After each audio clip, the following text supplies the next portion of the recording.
is going to give them a couple more wins. They're going to be a team that's going to be really hard to stop, in my opinion.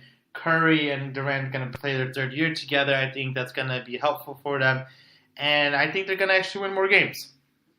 Yeah, I mean, we'll see exactly. They should win more than 58 games. I have them at about 60 wins. I think Steve Kerr is going to give them some additional rest. I think they will go out and try hard, especially players like DeMarcus Cousins, like Kevin Durant, obviously Klay Thompson in his contract year. Draymond Green's got something to prove. Stephen Curry might want to be MVP. I mean, there's a lot of things that could go right for this team. I would not be surprised at all if they went out and won 65 games.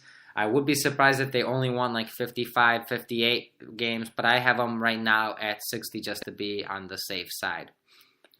All right, so for my breakout player, it's going to be Jordan Bell. Jordan Bell was injured a little bit last year, so he didn't play the whole year. But I really like his energy. I like his defense, and I like what he's going to be able to provide for the Golden State Warriors. I believe he's going to be coming off the bench at the start. But I wouldn't be surprised to see him as a starter before DeMarcus Cousins comes back, just because he's a high energy, block shots. He can get some dunks. He can rebound the ball, kind of play like the JaVale McGee role, which I think he's going to be a little bit better than JaVale McGee. But I think Jordan Bell is the option. And then again, the Warriors don't have a lot of breakout potential just because they've been drafting low for the past few years. Yeah, I mean, their center position is very interesting. They got a lot of players they could play there. Damian Jones. And I think Damian Jones is actually supposedly supposed to start, Yeah, from what I heard today. I heard too. Okay. I guess he must have proven something there. I mean, they got Kevin Looney, they got Jordan Bell. These are all guys who seem like they could play anywhere between 15 and 20 minutes, and like you said, provide kind of that JaVale McGee role. I do agree that Jordan Bell is probably the best player out of all of them, has the most potential. Probably will get more minutes than Damian Jones and Kevin Looney. Yeah, I mean, it's hard to argue that one. We'll see how these three players develop. We'll see who's still around after about a year or two, so who they decide to keep. It will be interesting to watch. But I do think they do need a center, which is part of the trade I will propose. I will be proposing a trade with the Hawks in which the Wizards receive Kent Bazemore and Dwayne Dedmon, and the Hawks receive Iguodala, Livingston, Damian Jones, and the Warriors 2019 first-round pick. Iguodala is obviously extremely valuable to the Warriors, and it'd be hard to see him go. However, I think Kent Bazemore is the better player and probably at this point the better fit for this team because he could stretch the floor a little bit better than Iguodala and provides probably just as good defense as Iguodala, and is maybe not as great but very close to it, and is about 5 years younger. And Dwayne Dedmon is, again, 27. He's maybe a little older, but he's 27, 28. Again, same situation, could stretch the floor, could rebound, plays solid defense. And is Sean Livingston as good of a perimeter shooter as he is? I think he is. He is replaceable by this team. I think especially if Quinn Cook comes out and has a very solid year as a backup point guard, I think he'd be very expandable. The Warriors are getting rid of a 2019 first-round pick. Should be probably 29 or 30.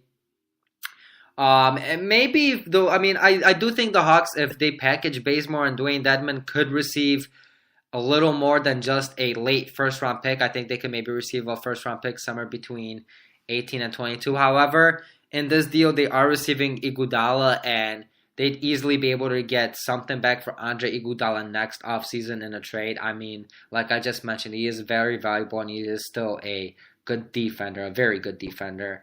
And there would be a contending team that would most likely trade for him, especially next offseason when he'd be on an expiring contract. Yeah, I think getting rid of Andre Iguodala would be very, very, very bad for the Warriors. I think we could have seen his value last year when he played in the playoffs, especially against the Rockets. The first few games, the Warriors didn't do so hot when he was injured, but when he came back, you clearly saw a difference about how good the Warriors are and can be with him on the court. So I would not do this deal. I would not get rid of Andre Iguodala because I just think he's too valuable on this team. We don't know where the Warriors are going to be after this year, and with the rumors with KD and with the next two, Klay Thompson and Draymond Green, becoming free agents. So I do not think it'd be worth it for them to get rid of Andre Iguodala just because, this may be the last team that this core of players is together. And I do think you need Andre Iguodala on this team in order to be able to be successful in the playoff run. Yeah, and I mean, the one positive thing that Andre Iguodala has over Bazemore is I think he's a little more flexible in terms of how the players he could defend. I think he could defend really 1 through 4, and Bazemore's maybe a little more limited in the players he could defend. He's smaller. He's not as strong as Andre Iguodala.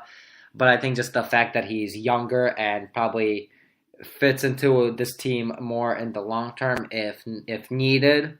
And I think the fact that Andre Iguodala has been, has had some injury issues, had a decent amount of injuries, small injury issues last season, I think that's where maybe this would come in. I also wouldn't want to get rid of the chemistry that the Golden State Warriors have built with Andre Iguodala. He understands the team. He understands the players. I don't think that would be a very smart move.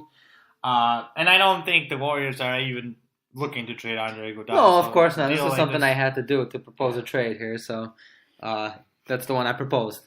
All right. So that's going to be our end of our preview series.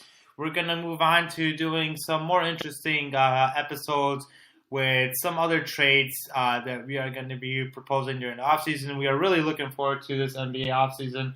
The season, good games tomorrow with Boston playing Philadelphia and Golden State playing Oklahoma without Russell Westbrook, unfortunately. So that might be a little bit of not as an interesting game, but the first game should hopefully surprise, and hopefully Gordon Hayward plays more than 3 minutes. So, as always, please, if you have any questions, send them to us on NBA Trade Zone. You can also DM us on Instagram at NBA Trade Zone. Follow us. When it comes to our podcast, you can subscribe and listen to our podcasts on Apple Podcasts or wherever else you get your podcasts. If you do, it'd be awesome if you like us to rate and review us. That will always help us out.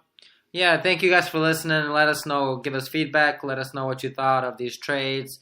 Which ones would you do? Which ones would you not do? Any comments and feedback is appreciated. Thank you. Thank you.